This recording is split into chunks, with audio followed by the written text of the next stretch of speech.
जय हिंद दोस्तों, मैं दीपक सर आप सभी को आइडियल स्टडी पॉइंट में स्वागत करता हूं। जैसा कि आप लोग देख रहे हैं, मैं क्लास 10th के लिए मैथ जो आपका बुक है ना एनसीईआरटी का, उसका मैं टोटल बुक का सूत्र, इम्पोर्टेंट सूत्र लेकर आ गया हूं, इम्पोर्टेंट फार्मूला लेकर आ गया हूं आप सभी के लिए।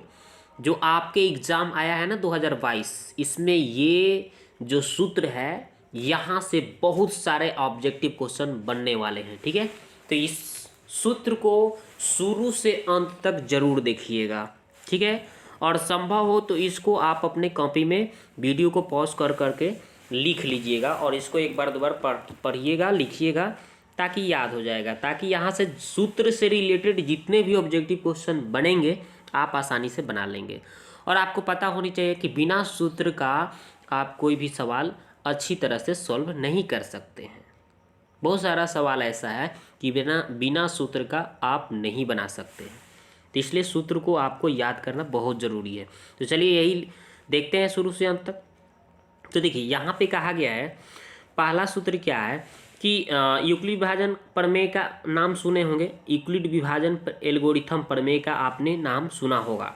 उसमें उन्होंने बताया है कि a बराबर बी क्यू प्लस आर, जहाँ 0 से बड़ा या बराबर r का मान b से छोटा होता है, लेकिन q का मान क्या होता है, 0 नहीं होता है। ठीक है, उन्होंने ये बात बताया है एनसीईआरटी के बुक में, आप देख लीजिएगा। a बराबर बी क्यू प्लस आर, जहाँ 0 से बड़ा या बराबर r का मान b से छोटा, ये ऑब्जेक्टिव में भी पूछा गया है। ठीक है, तो ये बात हमने आपको बताया।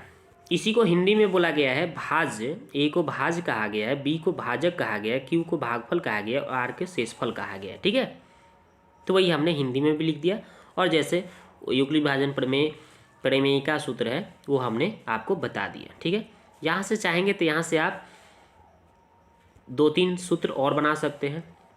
जैसे यहाँ पे अगर आप भाजक का मान निकालना चाहेंगे तो क्या हो जाएगा ये शेषफल इधर आके घट जाएगा, यानी भाज्य में से शेषफल और ये भागफल जो गुना में है बटा में आ जाएगा। ठीक है, इसी तरह से और भी सूत्र बना सकते हैं। यहाँ से देखिए यहाँ पे बनाया गया है, जैसे भागफल का अगर मान निकालना है तो ये भाज्य में से ये शेषफल आ जाएगा, घट जाएगा, और ये भाजक बटा में आ जाएगा। ठीक है, तो ये 4 नंबर आप सूत्र बना सकते हैं।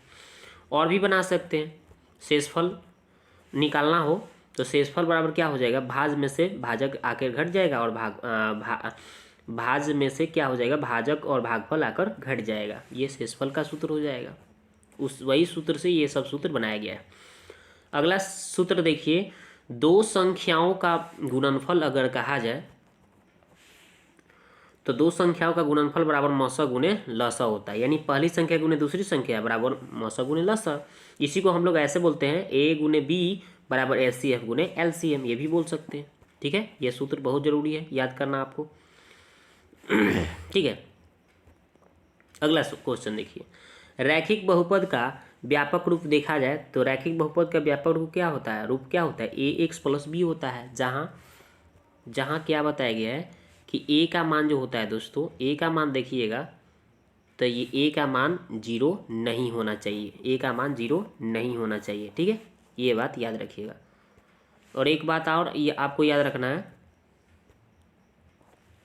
कि इसका घात जो होता है 1 होता है। रैखिक बहुपद का घात पूछेगा तो 1 बताइएगा, शून्यकों की संख्या पूछेगा तो 1 बताइएगा। ये ऑब्जेक्टिव में काफ़ी बार पूछा जा चुका है।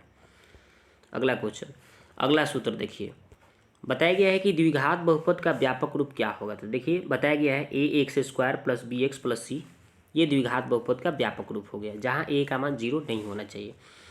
द्विघात का अगर घात पूछा जाए तो 2 होता है, और द्विघात बहुपद के शून्यकों की संख्या पूछा जाए तो 2 होता है, याद रखिएगा।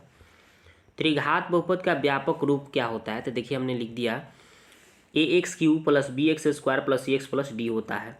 ठीक है, जहाँ ए का मान 0 नहीं होना चाहिए। और त्रिघात बहुपद का अगर घात पूछा जाए तो 3 होता है, और शून्यकों की संख्या पूछा जाए तो 3 होता है, याद रखिएगा। त्रिघात के शून्यकों की संख्या 3, घातों की संख्या 3, याद रखिएगा।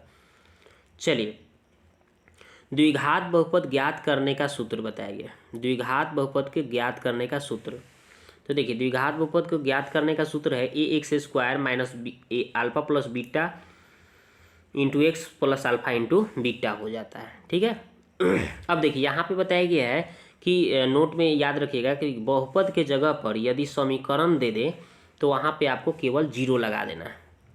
अगर मान लीजिए यहाँ पे त्रिघात बहुपद के स्थान पर यहाँ पे क्या कह देगा, त्रिघात समीकरण कह दे, तो यहाँ पे आपको क्या कर देना है, 0 डालकर लिख देना है, यही हो जाएगा सूत्र। ठीक है, यही अगर द्विघात का पूछा जाएगा, द्विघात बहुपद के स्थान पर यहाँ पे द्विघात समीकरण कर दे, यहाँ पे समीकरण दे दे, तो यहाँ पे आप क्या कर देंगे, 0 लगा देंगे, बस सिंपल। वही बात हमने बताया है नीचे। रैखिक बहुपद का भी व्यापक रूप पूछा गया है ना, तो रैखिक यहाँ पे समीकरण अगर दे देते हैं, यहाँ पे 0 लगा देना है। ठीक है, समझ गए कैसे करना है, तो वही हमने नोट में यहाँ पे लिख दिया है। चलिए, अल्फा प्लस बीटा बराबर सूत्र याद रखना होगा, -b/a, शून्यकों का योग इसको कहा गया है, और अल्फा इंटू बीटा c/a, इसको शून्यकों का गुणनफल कहा जाता है। और एक बार ये ऑब्जेक्टिव में बहुत बार पूछा जा चुका है कि 1/α प्लस 1/बीटा का मान क्या होता है, तो -b/c, ये ट्रिक याद रखना है। जैसे इस पर सवाल दे देता है, कैसे दे देता है, ऐसे कोई बहुपद लिख देगा, ऐसे लिख देगा जैसे 2x² - 5x + 3 दे देगा।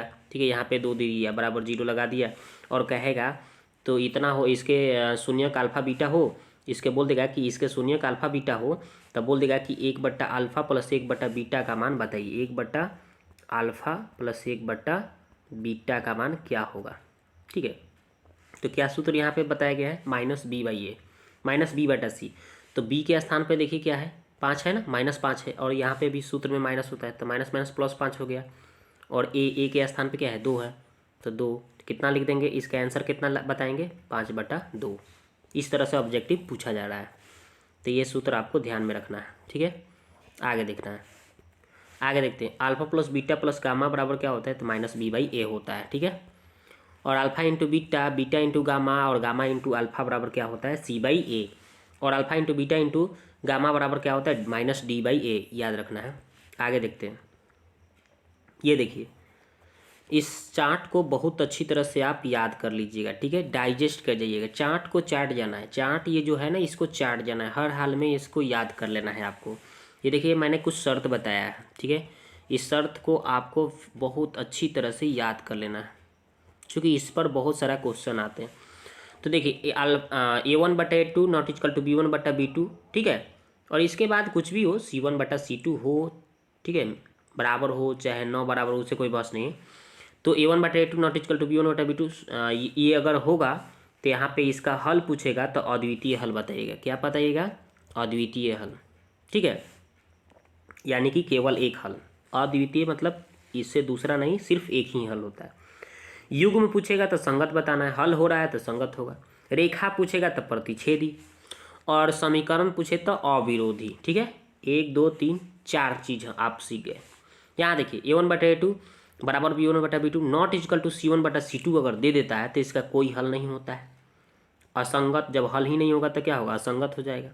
रेखा की बात करेगा तो समानांतर बताइएगा, समीकरण की बात करेगा तो विरोधी बताइएगा। ठीक है, अगर तीनों के तीनों बराबर हो जाए, a1/a2 b1/b2 c1/c2, अगर तीनों बराबर, तो इसका अपरिमित रूप से अनेक हल हो जाता है। युग्म पूछेगा तो संगत बताना है, रेखा पूछेगा तो संपाती बताना है, समीकरण पूछे तो आश्रित समीकरण बताना है। ठीक है, ये सूत्र आपको याद रखना है। ठीक है, जैसे कोई भी एक सवाल लेते हैं, जैसे मान लीजिए यहाँ पे 2x बोल दे, फिर यहाँ पे लिख दे 3y + 5 = 0। ठीक है, और एक और समीकरण यहाँ पे दे देगा 3x + 5y प्लस यहाँ पे 3 दे दे बराबर 0। अब इसका अगर हम चेक करें, a1/a2 निकालें, a1/a2 b1/b2 c1/c2 अगर हम निकालें, चेक करें, तो देखिए ये सब के सब अलग अलग आ रहा है, सब के सब नॉट इक्वल टू आ रहा है ना। तो जब यही दोनों नॉट इक्वल टू हो गया, इसे मतलब हमें नहीं है, तो ये क्या है, अद्वितीय हल को दर्शा रहा है ना। a1/a2 not equal to b1/b2 अगर हो जा रहा है तो ये क्या हो जाएगा, अद्वितीय हल। रेखा पूछेगा प्रतिच्छेदी, युग्म पूछेगा संगत, समीकरण पूछेगा तो अविरोधी। इस तरह से आप सवाल को सॉल्व करेंगे। ठीक है, आगे देखते हैं। विवेचक या विवेक्तर का सूत्र क्या होता है, तो d बराबर b² - 4ac, ये विवेचक निकालना हो तो ये फॉर्मूला लगाना है। जैसे कोई भी अगर यहाँ पे सवाल दे दे इस तरह से, fx बराबर x² - 3x + 2, ठीक है। आप बोले कि विवेचक निकालो, डी निकालो, तो क्या लगाना है, बी स्क्वायर माइनस 4ac, यही फॉर्मूला लगा देना। तो बी के स्थान पर -3 है तो -3, 4 ए के मान यहाँ पे कुछ नहीं तो 1 है ना, सी के मान 2, बस 3 के स्क्वायर 9 और 4 दूना 8, घट के कितना आ गया 1, तो विवेचक कितना आया, विवेक्तर कितना है 1 आ गया। ऐसे निकालना होगा। आगे देखते हैं। बताया गया कि अगर d का मान 0 से बड़ा होगा तो मूल वास्तविक और असमान होगा, याद रखना है। अगर d का मान हम निकालें, विवेचक का मान अगर d का मान निकालें और 0 से छोटा हो जाए तो मूल अवास्तविक हो जाएगा, यानी मूलों का अस्तित्व नहीं होगा, यानी मूल नहीं होगा। ठीक है, कोई मूल नहीं होगा, याद रखिएगा। अगर 0 के बराबर हो जाए तो मूल वास्तविक और समान हो जाएगा। मूल तो एक ही जैसा आएगा लेकिन दोनों के दोनों बराबर होगा, याद रखिएगा। 0 होगा d का मान तब। आगे देखते हैं 15 नंबर सूत्र। मूल निकालने का सूत्र होता है -b plus -√b square -4ac/2a। जहाँ अगर अल्फा की बात करें तो -b यहाँ से प्लस वाला ले लेंगे, दूगो है ना चिन्ह, प्लस वाला ले लेंगे, तो -b plus √b square -4ac/2a। इसी तरह से एक बार माइनस में ले लेंगे, वो बीटा हो जाएगा, -b minus √b square -4ac/2a, ये हो गया बीटा। आगे देखते हैं, ये देखिए अब थोड़ा सा हम लोग 5 चैप्टर में चलेंगे। तो देखिए 5 चैप्टर में क्या बताया गया है कि एनवा पद निकालने का सूत्र होता है an बराबर a plus n minus 1 into D, या tn बराबर a plus n minus 1 into D, ये भी बोला जा सकता है। जहाँ a को प्रथम पद बोलते हैं, an को हम लोग एनवा पद बोलते हैं, और n जो होता है पदों की संख्या दर्शाता है, और d जो होता है यहाँ पे ये सर्वांतर या पदांतर कहलाता है, याद रखिएगा। और सर्वांतर निकालने का फॉर्मूला है a2 माइनस a1 चाहे t2 माइनस t1, ये कह सकते हैं। और अंतिम पद से एनवा पद निकालने का सूत्र यहाँ पे बताया गया है कि a plus n minus 1 into D, जहाँ a क्या हो जाएगा यहाँ पे अंतिम पद हो जाएगा। ठीक है, AP का व्यापक रूप अगर पूछा जाए, AP का व्यापक रूप पूछा जाए तो a plus D, a plus 2d, a plus 3d, ये आपको AP का व्यापक रूप हो गया। जैसे मान लो कि a के मान अगर 2 है, ठीक है, और d का मान अगर 3 है, ठीक है, तो कोई कहे कि AP ज्ञात कीजिए, तो कैसे ज्ञात करेंगे, फटाफट a का मान लिख देंगे, इसमें d का मान जोड़ते चले जाएंगे। तो ये 2 है ना, 2 में 3 जोड़िएगा 5, फिर 3 जोड़िएगा 8, फिर 3 जोड़िएगा 11। इस तरह से AP आराम से आप बना सकते हैं। अगर AD अगर आपको पता है तो AP का व्यापक रूप के सूत्र के आधार पर हम AP बना सकते हैं। ठीक है, बता सकते हैं।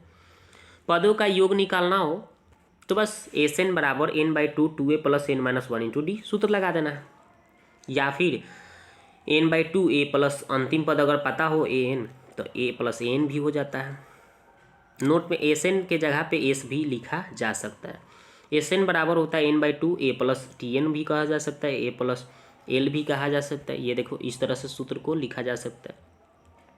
और प्राकृत संख्या का योग निकालना हो तो n इंटू n प्लस 1/2 ये सूत्र बताया जाता है। ठीक है ना। अगर मान लीजिए कोई 1 से लेकर कोई कह रहा है कि आप कितना तक ले, 50 तक ले, जोड़ के बताइए, कैसे बताइएगा, तो 50 लिखिएगा n, और n में 1 जोड़ रहा है ना, तो 50 है 51, और बट्टा में 2 लिखिएगा ना, फिर 2 से काटिएगा ना 25, और फिर 25 से इसमें गुना कीजिएगा।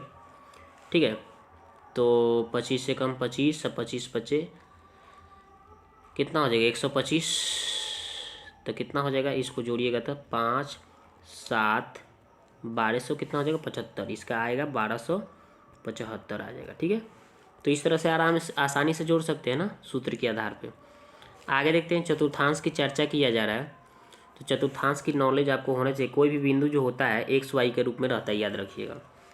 और यहाँ पे प्रथम चतुर्थांश में दोनों एक्स वाला भी और वाई वाला भी प्लस होता है, और द्वितीय चतुर्थांश में पहले एक्स का मान जो होता है ये माइनस होता है ना, तो पहले माइनस और बाद में प्लस, ये वाई वाला प्लस होता है। तृतीय में क्या होता है, एक्स वाला भी माइनस और वाई वाला भी माइनस, यानी कि माइनस माइनस।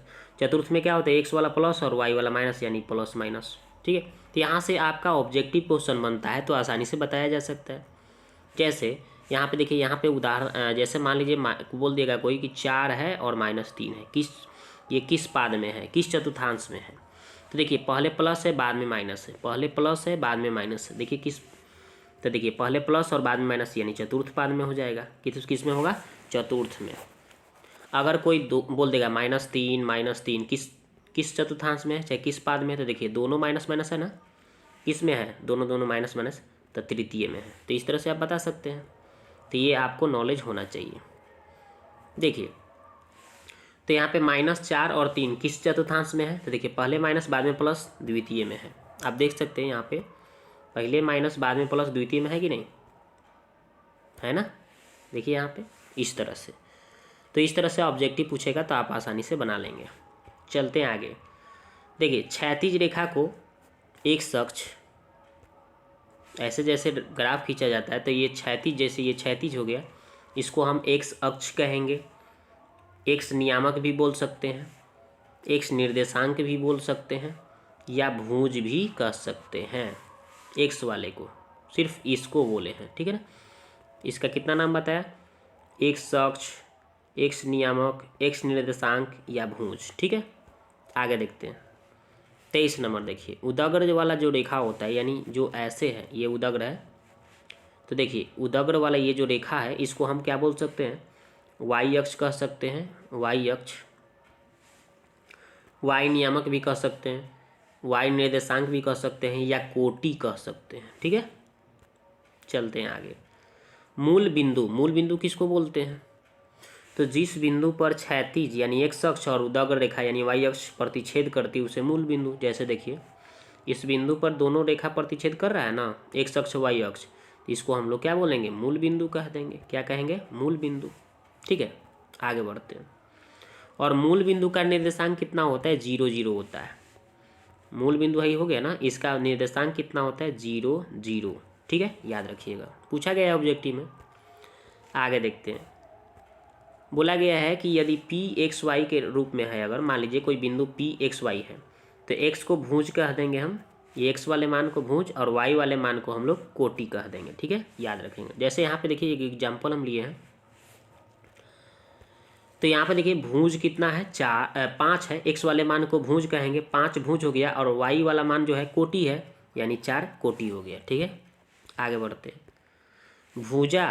भुज या एक्स निर्देशांक क्या होता है, तो किसी बिंदु की वाई अक्ष से जो दूरी नापी जाती है, देखो किसी बिंदु की है वाई अक्ष, ये वाई अक्ष से दूरी जो होगा एक्स पर, यानी कोटि कहलाएगा। क्या कहलाएगा, उस बिंदु की भुज कहलाएगा, सॉरी भुज कहलाएगा। मतलब देखिए कैसे हमने बताया कि मान लीजिए ये हो गया, देखिए तो यहाँ पे वाई अक्ष से दूरी, यानी ये वाई हो गया, इससे दूरी हम इधर जाएँ चाहे इधर जाएँ, यानी एक्स पर ही तो दौड़ेंगे, तो एक्स पर दौड़ेंगे यानी कि ये क्या हो गया, भुज होगा, या एक्स निर्देशांक कहलाएगा। ओके, आगे बढ़ते हैं। कोटि या वाई निर्देशांक किसको कहेंगे, जब वाई एक्स अक्ष से, देखिए एक्स अक्ष हो गया ना, इससे हम वाई के ऊपर की ओर जाएं चाहे नीचे की ओर जाएं, तो इसको हम कोटि कहें चाहे वाई निर्देशांक कहेंगे। ओके, एक्स अक्ष पर स्थित किसी बिंदु का निर्देशांक, अगर एक्स अक्ष पर कोई भी बिंदु हो, जैसे ये हो गया, एक्स अक्ष पर कहीं भी बिंदु होगा तो एक्स का मान होगा और वाई का मान नहीं होगा, समझ गए, यानी इतना होगा। और वाई अक्ष पर कोई बिंदु अगर होगा, मान लो यहाँ पे वाई अक्ष पर होगा, तो एक्स का मान 0 हो जाएगा, वाई का मान होगा, ठीक है, यानी वाई 0 हो जाएगा, याद रखेंगे। आगे देखते हैं। दूरी सूत्र पता होगा आपको, √x2 - x1 के होल स्क्वायर, y2 - y1 का होल स्क्वायर, ये सूत्र होता है दूरी सूत्र। मूल बिंदु से दूरी सूत्र कोई पूछे तो √x² + y², ठीक है। इस पर सवाल बहुत आते हैं, ठीक है ना। जैसे मूल बिंदु से कोई कह दे 2 और 3 के बीच की दूरी बताइए, तो बस √x², मतलब यहाँ पे 2 का स्क्वायर, y + y² यानी 3 का स्क्वायर, बस हो जाएगा। ऑब्जेक्टिव है ना, इस तरह से ऑब्जेक्टिव आप आराम से बना लेंगे। तो कितना होगा, 13। ये बहुत बार क्वेश्चन आ चुका है। इस तरह से मूल बिंदु से दूरी निकालना हो तो इस तरह से निकालेंगे। मध्य बिंदु का निर्देशांक अगर पूछ दे तो x1 + x2/2, y1 + y2/2, ये सूत्र लगा देना है। जैसे कोई मान लो 2 बिंदु दे दिया, ठीक है, इस तरह से 2 बिंदु है और इस दोनों बिंदु का मध्य बिंदु का निर्देशांक कोई पूछे, मध्य बिंदु मतलब यहाँ पे बीच वाला सेंटर, मान लो यहाँ पे ए है मान लो, और यहाँ पे मान लो बी है, यहाँ पे बीच वाला सेंटर अगर कोई पी बिंदु पूछ दिया मध्य बिंदु, तो क्या करना है, x1 + x2/2, यानी ये x1 हो गया, ये x2 हो गया, दोनों को जोड़ के 2 से भाग, तो 2 और 4 कितना हो गया, मतलब 4 और 6 कितना हो गया, 10, 10 के 2 से भाग लगा देंगे, 4 और 6 कितना हो जाएगा, 10, 10 को 2 से भाग लगा देंगे, तो ये दोनों 5 बार में कट जाएगा, तो 5 5 हो जाएगा ना। इसका कितना आएगा आंसर, 5 5 होगा कि नहीं। तो यही मध्य बिंदु का निर्देशांक 5 5 हो गया। तो बस मध्य बिंदु का निर्देशांक निकालना हो तो x1 plus x2/2 y1 plus y2/2 ये सूत्र आपको बता देना है। आगे देखते हैं त्रिभुज के केंद्रक के सूत्र पूछा जाए तो देखिए त्रिभुज का केंद्रक का सूत्र क्या होता है। देखिए एक हम त्रिभुज आपको बना के समझा देते हैं। देखिए यह त्रिभुज हो गया, इधर से फिर इधर से फिर इधर से, ये हो गया इसका केंद्रक, त्रिभुज का केंद्रक। तो त्रिभुज का केंद्रक क्या होता है, x1 plus x2 plus x3/3 और y1 plus y2 plus y3/3 ये सूत्र होता है, याद रखिएगा अगर ये केंद्रक निकालना हो त्रिभुज का तो, ठीक है, याद रखना है। आगे देखते हैं त्रिभुज का क्षेत्रफल अगर कोई पूछे तो याद रखना है 23, 31, 12, ठीक है। तो x1 plus x2 plus x3 लिख देना है और कोष्ट में 23, 31, 12 लिख कर माइनस माइनस डाल देना है y लिख कर और 1/2, बस यही 23, 31, 12 याद रखना है त्रिभुज का क्षेत्रफल सूत्र। आगे देखते हैं त्रिकोणमिति में चलते हैं। तो यहाँ पे सबसे पहले अनुपातिक जो सूत्र होता है, ठीक है, निष्पत्ति जो होता है साइन कोस टेन, ये सूत्र देख लीजिए, बहुत ही इंपॉर्टेंट है। Sine theta p/h, cos theta b/h और टैन थीटा p/b। और इसी का उल्टा कर दीजिएगा तो कॉसेक हो जाएगा, तो साइन का उल्टा कॉसेक यानी h/p, ठीक है। और कॉस का उल्टा यहाँ पे सेक थीटा छूट गया है, सेक थीटा, तो क्या हो जाएगा h/b उल्टा हो जाएगा। और टैन का उल्टा क्या हो जाएगा कॉट यानी b/p उल्टा कर देना है। जैसे यहाँ पे देखिए चित्र में बताया गया है, यहाँ पे h किसको कहा गया है, ये कर्ण को कहा जाता है, हमेशा ये 90 के सामने होता है कर्ण, और ये हो गया लंब और ये हो गया आधार, याद रखना है, ठीक है ना, इस तरह से, ठीक। अब देखिए पाइथागोरस पर में अगर लगाएं तो पाइथागोरस से क्या बताया है कि कर्ण का वर्ग शेष दो भुजाओं के वर्गों के योगफल के बराबर होता है। तो देखिए यहाँ पे त्रिभुज ABC हो गया ना, तो इसमें कर्ण कौन है, ये 90 के सामने जो होता है वही कर्ण होता है ना। तो कर्ण यानी h² बराबर क्या हो गया लंब स्क्वायर यानी p² प्लस आधार स्क्वायर, तो स्क्वायर हटा तो रूट चढ़ा, यानी h का मान निकालना हो तो root under p² plus b² सूत्र लिख देना होगा, ठीक है। अगर p निकालना हो तो क्या करना होगा, यहाँ पे अगर आपको p निकालना हो तो ये b क्या हो जाएगा, h में से आकर घट जाएगा और स्क्वायर है तो स्क्वायर हटाएंगे तो रूट चढ़ जाएगा। अगर ये b निकालना हो तो ये p इधर h² में से जाकर घट जाएगा, स्क्वायर हटाएंगे तो रूट चढ़ जाएगा। यानी 3 सूत्र आपको इंपॉर्टेंट याद कर लेना है, जो कि आपको सवाल बनाने में बहुत मदद करेगा, ठीक है। पूरक सूत्र 90 से कम, यानी साइन 90 - क्या होता है कॉस थीटा, बहुत बार पूछा गया है। Cos 90 sin theta, tan 90 cot theta, cot 90 tan theta, sec 90 cosec theta, cosec 90 sec theta, ये लिख देना है। 6 सूत्र होता है पूरक।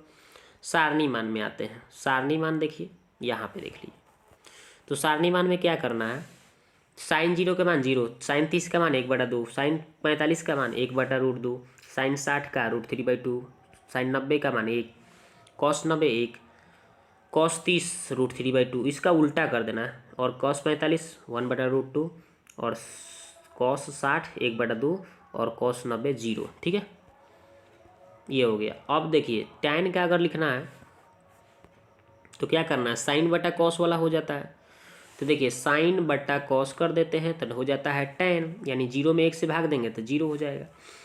1/2 में 1√3/2 से भाग देंगे तो 2 से 2 कट जाएगा, यानी 1/√3 आ जाएगा।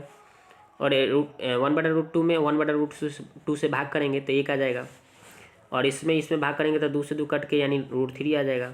0 से भाग देते हैं 1 में तो अपरिभाषित, यानी कि टैन 0 का 0, टैन 30 का मान 1/√3, tan 45 1, tan 60 √3, tan 90 infinity, tan अब इसका उल्टा कर दो, उलट दो, देखो इधर वाला इधर ला दो, तो tan 0 infinity, tan 30 √3, tan 45 1, tan 60 1/√3, नहीं कॉट है, कॉट यहाँ पे कॉट बोलना चाहिए था ना। देखिए cot 0 infinity, cot 30 √3, cot 45 1, cot 60 1/√3 और कॉट 90 0। सेक का अगर निकालना हो तो कैसे निकालना है, तो 1/cos का मान कर देते हैं तो निकल जाता है। देखिए 1/cos, कॉस कहाँ है, देखिए वहाँ पे ऊपर देखिए, तो कॉस वाला मान को 1/cos, 1 में हम कॉस के मान से भागते, 1 में 1/1 करेंगे तो क्या आएगा 1 आएगा ना, तो cos 0 का मान 1 हो गया। कॉस बटा इतना करेंगे तो 1 बटा इतना करेंगे तो ये उलट जाएगा, 2/√3 हो जाएगा, ये उल्टेगा तो √2 हो जाएगा, ये वाला उल्टेगा तो 2 हो जाएगा, और ये 1/0 लिखेंगे तो अपरिभाषित, और इसी का उल्टा कर देते हैं, ये अपरिभाषित 2√2 और 1, तो ये याद कर लेना है। तो सेक 0 का मान 1, सेक 30 का मान 2/√3, सेक 45 √2, सेक 60 2 और सेक 90 अपरिभाषित, कॉसेक 0 अपरिभाषित, कॉसेक 30 2 और कॉसेक 60 नहीं कॉसेक 45 √2 और कॉसेक 60 2/√3 और कॉसेक 90 1 हो जाता है। बस ये सारणी मान आपको याद करना पड़ेगा। आगे देखते हैं व्युत्क्रम सूत्र। तो व्युत्क्रम सूत्र में क्या बताया है कि देखिए sine theta into cosec theta बराबर 1 होता है। अगर साइन का मान निकालना चाहते हैं तो ये कॉसेक भाग में आ जाएगा, यानी 1/कॉसेक। अगर हम कॉसेक का मान निकालना चाहते हैं तो 1/ ये साइन भाग में पड़ जाएगा, तो 1/साइन। और यहाँ पे देखिए आगे देखते हैं नेक्स्ट सूत्र। देखिए दूसरा सूत्र क्या बताया गया है कि अगर tan theta into cot theta हो 1 हो तो tan का अगर मान निकालना हो तो 1/कॉट, अगर कॉट का मान निकालना हो तो 1/tan हो जाएगा। ठीक है, यहाँ से देखिए 1 से 3 बन रहा है। अब देखिए अगला, sec theta into cos theta बराबर 1, तो सेक का अगर कॉस का मान निकालेंगे तो 1/सेक, और सेक का अगर मान निकालना है तो 1/कॉस। ठीक है, आगे देखते हैं tan का अगर मान निकालना हो तो sin/cos कर देना है, और कॉट का मान निकालना है तो cos/sin कर देना है। ठीक है, ये सूत्र याद रखना है। साइन रहेगा tan रहेगा तो sin/cos, कॉट रहेगा तो cos/sin, याद रखना है। आगे देखते हैं सर्वसमीका सूत्र। ये देखिए सर्वसमीका सूत्र है sin square theta plus cos square theta बराबर 1, 1 से 5 बनता है। अगर साइन का मान निकालना है तो कॉस उधर चल जाएगा, यानी 1 - cos स्क्वायर। अगर आप स्क्वायर हटाते हैं तो रूट चढ़ जाएगा, यानी √1 - cos square, cos theta square हो जाएगा, cos स्क्वायर थीटा साइन बराबर। और cos स्क्वायर थीटा का अगर मान निकालना है यहाँ से तो एक इधर तो है, ये साइन उधर चले जाएगा, तो यानी 1 - sin स्क्वायर। अगर cos स्क्वायर हटा तो रूट चढ़ जाएगा, यानी कि 1 - sin स्क्वायर थीटा रूट में cos थीटा बराबर। ठीक है, आगे देखते हैं दूसरा सूत्र देखते हैं। तो sec square theta minus tan square theta बराबर 1 होता है। अगर सेक का मान निकालना चाहेंगे तो tan उधर जाएगा तो प्लस में हो जाएगा 1 + tan स्क्वायर। अगर स्क्वायर हटा तो रूट चढ़ेगा 1 + tan स्क्वायर रूट में हो जाएगा। अगर tan स्क्वायर का अगर मान निकालना चाहते हैं तो ये tan स्क्वायर इधर छोड़ेंगे तो ये 1 इधर आएगा, यानी सेक स्क्वायर -1 हो जाएगा, सेक स्क्वायर थीटा -1। tan का अगर मान निकालना चाहते हैं तो √अंडर सेक स्क्वायर थीटा -1 हो जाएगा। आगे बढ़ते हैं, ये देखिए तीसरा सूत्र, cosec square theta minus cot square theta बराबर 1। कॉसेक स्क्वायर थीटा का मान निकालेंगे तो 1 + cot स्क्वायर। अगर मेरे को स्क्वायर हटाना है तो कॉसेक थीटा बराबर क्या हो जाएगा, √1 + cot स्क्वायर थीटा। अगर कॉट स्क्वायर थीटा का मान अगर निकालना हो तो ये कॉसेक उधर चल जाएगा, तो यानी कॉसेक स्क्वायर थीटा -1 हो जाएगा, मतलब इधर 1 आ जाएगा। तो ठीक है, यहाँ से अगर मेरे को कॉट निकालना है तो ये 1 इधर आ जाएगा, यानी कॉसेक स्क्वायर -1 हो जाएगा, कॉसेक स्क्वायर थीटा -1 हो जाएगा।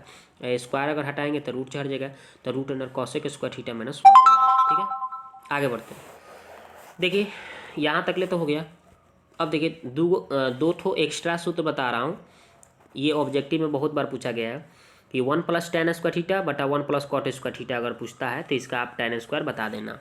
अगर इसका उल्टा दे दे 1 + cot स्क्वायर थीटा बटा 1 + tan स्क्वायर थीटा, तो ऊपर कॉट रहेगा ना तो cot स्क्वायर थीटा, अगर ऊपर tan रहेगा तो tan स्क्वायर थीटा। बस ये सूत्र याद रखना है, पूछा गया है काफ़ी बार।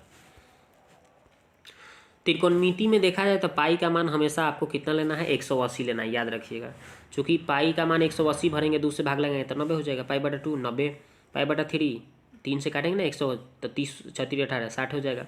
π/3 को 60 बोलेंगे, π/6 को 30 बोलेंगे, π/4 को 45 बोलेंगे। इसी को चाहेंगे तो उल्टा करके 90 को π/2, 60 को π/3 और 30 को π/6 और 45 को π/4 बोल सकते हैं। ठीक है, त्रिकोणमिति में याद रखना है।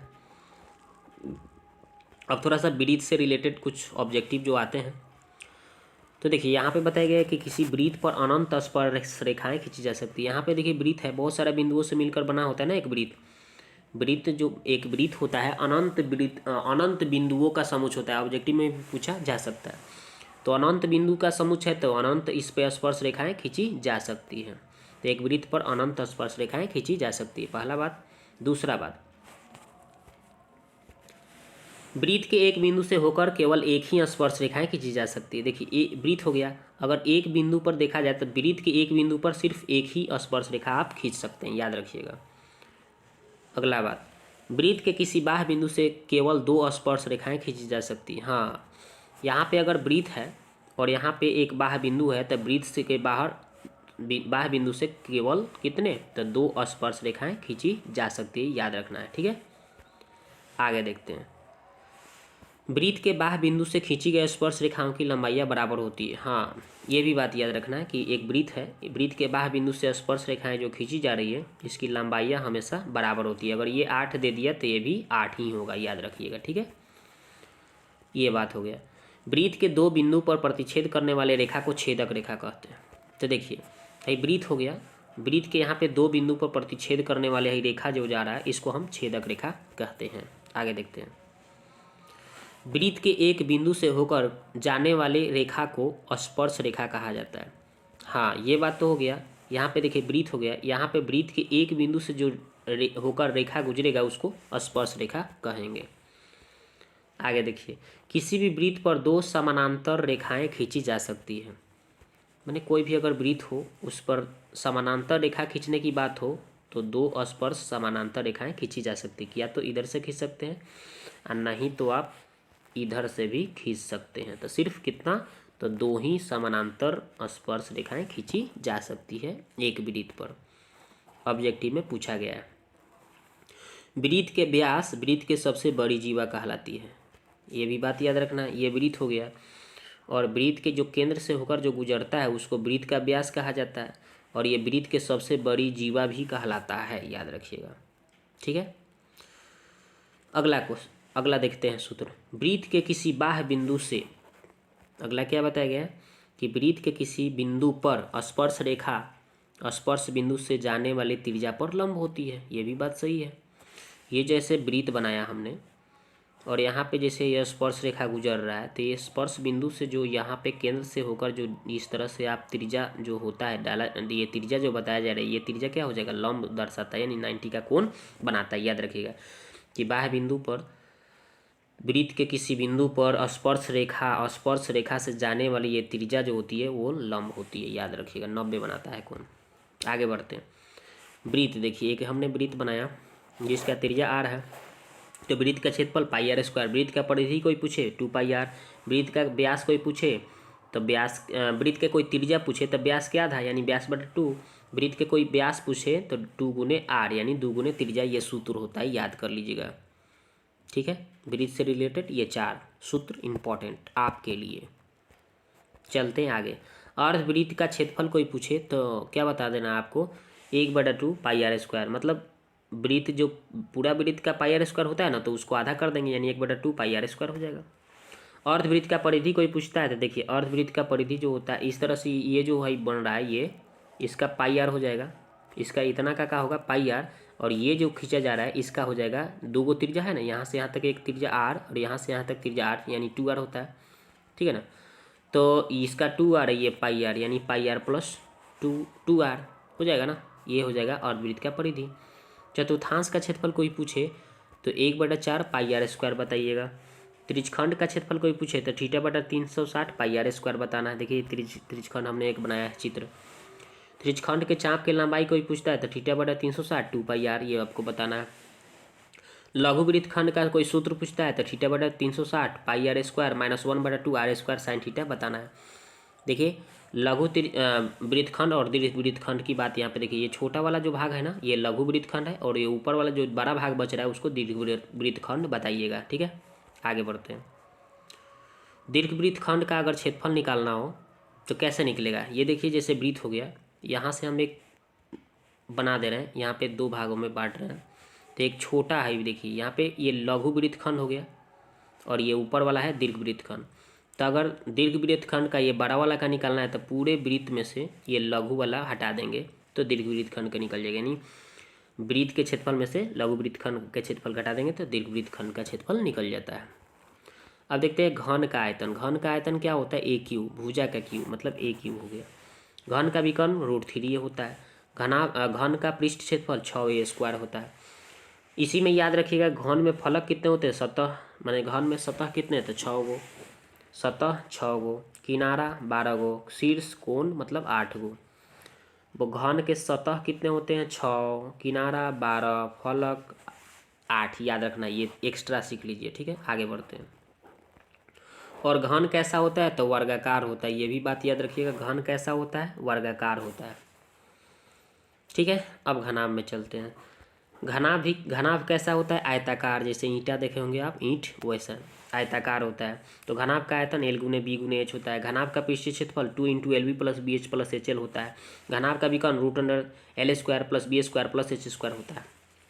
घनाभ में फलक कितने होते हैं, यानी सतह कितने? 6, शीर्ष कितने? 8, किनारा कितने? 12, याद रखना। अब चलते हैं बेलन। यहाँ पे देखिए, इसका हमने एक चित्र बना दिया, देख लीजिएगा अच्छी तरह से, ठीक है। नीचे वाले यहाँ पे LBH किसको किसको मानना है ये हमने बता दिया है। आगे देखते हैं, बेलन का आयतन क्या होता है? πr²h। देखिए हमने एक साइड में बेलन बनाया है, ये त्रिज्या है, ठीक है, ये आपका ऊंचाई है। जब देखिए यहाँ पे बताया गया बेलन का आयतन क्या होता है? πr²h। बेलन का वक्र पृष्ठीय क्षेत्रफल 2πrh। बेलन का संपूर्ण पृष्ठीय क्षेत्रफल 2πr into r plus h, ये बताना है। शंकु का आयतन कोई पूछता है तो 1/3 πr²h। यहाँ पे देखिए शंकु का हमने एक चित्र बनाया है, ये देखिए तिरछी ऊंचाई है, ये ऊंचाई है, ये त्रिज्या हो। तो शंकु का वक्र पृष्ठीय क्षेत्रफल कोई पूछता है तो πrl। शंकु का आयतन 1/3 πr²h और शंकु का संपूर्ण पृष्ठीय क्षेत्रफल πr into l plus r। और त्रिज्या की ऊंचाई निकालना हो तो √L बराबर √r² प्लस h² लिख देना होगा। गोला के आयतन कोई पूछता है, गोला देखिए, ये मान के चलिए गोला है फुटबॉल, तो गोला के आयतन 4/3 πr3। गोला का वक्र पृष्ठीय क्षेत्रफल 3πr², मतलब छोटा वाला मान लेना है, πr² लगा देना है। गोला के संपूर्ण पूछेगा तो बड़ा वाला मान कितना है? 4 है ना, तो 4πr², ठीक है। अर्धगोला का आयतन 2/3, आधा कर देना इसका, तो 2/3 πr3। अर्धगोला का वक्र पृष्ठीय क्षेत्रफल कोई पूछता है तो छोटा वाला मान क्या है? 2 है ना ऊपर, तो 2 में πr² लगा देना है, 2πr² वक्र पृष्ठीय क्षेत्रफल। अर्धगोला का संपूर्ण पृष्ठीय क्षेत्रफल कहेगा तो बड़ा वाला मान कितना है? 3 है ना नीचे, तो 3πr²। ये अर्धगोला का देखिए यहाँ पे सिंबल हमने बना दिया है। इसमें त्रिज्या देखिए कौन कहाँ पे से किसको हम त्रिज्या बोलते हैं, ये हमने दर्शा दिया है। अब देखिए एक छिन्नक का होता है, तो छिन्नक का क्षेत्रफल जो होता है, छिन्नक का आयतन जो होता है दोस्तों 1/3 πh बड़ा r² प्लस छोटा r² प्लस r बड़ा r इंटू छोटा r हो जाता है। ये छिन्नक का आयतन। छिन्नक का वक्र पृष्ठीय क्षेत्रफल कोई पूछता है तो πl इंटू बड़ा r प्लस छोटा r। छिन्नक का संपूर्ण पृष्ठीय क्षेत्रफल कोई पूछता है तो πl इंटू बड़ा r प्लस छोटा r, ठीक है, प्लस पाई इंटू बड़ा r² प्लस छोटा r², ठीक है।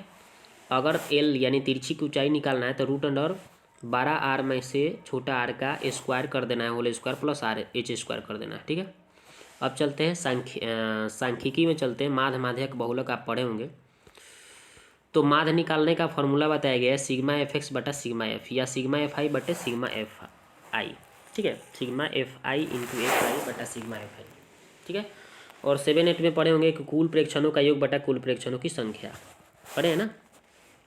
जैसे कोई को बोल दिया 2 है, 4 है, 6 है, इसका माध्य कोई पूछ दिया तो क्या करते हैं? सबको जोड़ देते हैं और जितना होता है उतना से भाग लगा देते हैं। तो कितना हो जाए? 3 को है ना, तो 3 से भाग, तो 6 6 12, 12 3 12 हो गया ऊपर जोड़कर, और नीचे 3 था तो 4 पर में कटेगा ना, तो कितना आ जाएगा? माध्य 4। इस तरह से माध्य निकाला जाता है। और ये कैसे निकाला जाता है ये हम सब्जेक्टिव क्वेश्चन में बताएंगे आपको। चलिए आगे बताते हैं। माध्यक का सूत्र होता है L plus n/2 minus CF बटा F गुने H, ये याद रखना है। माध्यक का बहुलक का सूत्र है L plus F1 minus F0 बटा 2 गुने F1 minus F0 minus F2 गुने H। यहाँ पे H छूट गया है, H लगा दीजिएगा।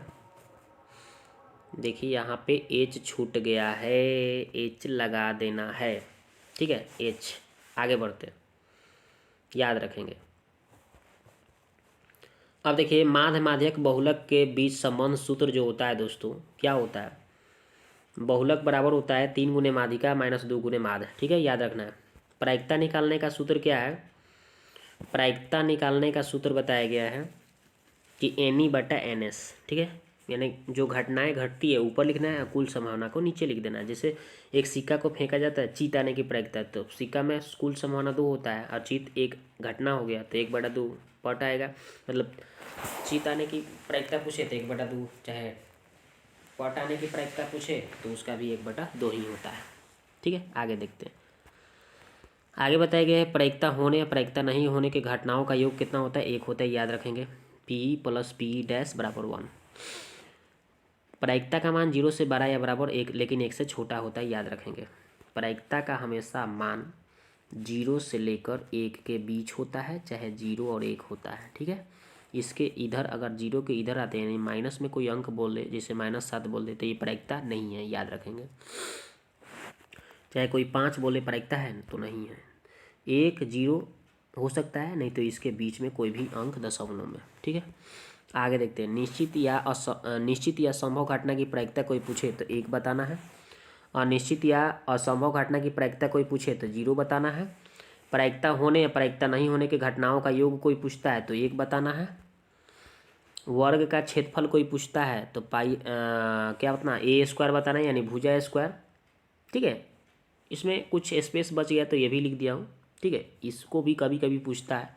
वर्ग का परिमाप कुछ कोई पूछता है तो 4 गुने भुजा। वर्ग का विकर्ण तो √2 गुने a। ठीक है, आगे देखते हैं। आयत की बात करें, चित्र हम साइड में बना दिए हैं। आयत का परिमाप, आयत का क्षेत्रफल कोई पूछे तो लंबाई गुने चौड़ाई। आयत का परिमाप तो 2 × लंबाई प्लस चौड़ाई। आयत का विकर्ण तो √L² + B²। सभी वृत्त कैसे होते हैं? सभी वृत्त बड़ा छोटा कुछ भी हो, सभी समरूप होते हैं, याद रखना है। ये ऑब्जेक्टिव में काफ़ी बार पूछा जा चुका है। सभी वर्ग, सभी छोटा वर्ग बनाइए चाहे बड़ा सा वर्ग बनाइए, सभी वर्ग कैसा होते हैं भाई? समरूप होते हैं, याद रखना है। सभी समबाहु त्रिभुज भी क्या होते हैं? समरूप होते हैं। छोटा बनाइए चाहे इससे बड़ा बनाइए, लेकिन सभी समबाहु त्रिभुज समरूप होते हैं, ऑब्जेक्टिव में पूछा गया है। आगे देखते हैं। a + b का होल क्यूब, ये भी मैं लिख दिया हूँ, कहीं कहीं यूज होता है। तो a³ + 3a² b + 3ab² + b³। a - b का whole cube, a³ - 3a² b + 3ab² - b³। a³ + b³ का सूत्र भी लिख दिया हूँ, देखिए यहाँ पे। तो क्या लिखा गया हो, क्या लिखा गया है? तो a + b a² - ab + b²। ठीक है, ये। और देखिए 101 नंबर में भी सूत्र लिखा गया है। a² - b² का सूत्र क्या होता है? तो एक बार प्लस में a + b, एक बार माइनस में a - b। ठीक है, ये लिख देना है। और एक हमने आपको बताया है a³ - b³। a³ - b³ बराबर क्या बताया है? तो माइनस रहता है तो माइनस में लिख देना है। और एक बार क्या करता है, क्या करना होता है? a² + ab + b², यही होता है सूत्र। ठीक है, जो हमने बताया है। तो हमने आपको पूरा 102 सूत्र बताया है, पूरे किताब का सूत्र आपको बता दिया है। ठीक है, कोई भी ऐसा सूत्र हमको जो इम्पोर्टेंट, जितना भी बुक में इम्पोर्टेंट सूत्र है उस सभी लिख दिया। बस इसी सूत्र को एक बार 2 बार पढ़िए, लिखिए, याद कर लीजिए, ताकि इससे रिलेटेड जितने भी ऑब्जेक्टिव सब्जेक्टिव क्वेश्चन बन रहे हैं आराम से बनाइए और एग्ज़ाम में अपना 100% मार्क्स स्कोर कर सकिएगा। ठीक है, तो इसको आपको हर हाल में किसी भी तरह याद करना होगा। 1 बार 2 बार 3 बार देखिए वीडियो को, शुरू से अंत तक याद हो जाएगा। 2-4 बार देखिएगा ना, इसको पूरा याद हो जाएगा। ठीक है, तो टेंशन नहीं लेना है।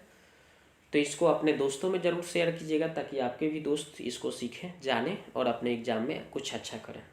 तो वीडियो को देखने के लिए आपको बहुत बहुत धन्यवाद। मिलते हैं नेक्स्ट वीडियो में। और कमेंट बॉक्स में कमेंट जरूर कीजिएगा कि आपको वीडियो कैसा लगे।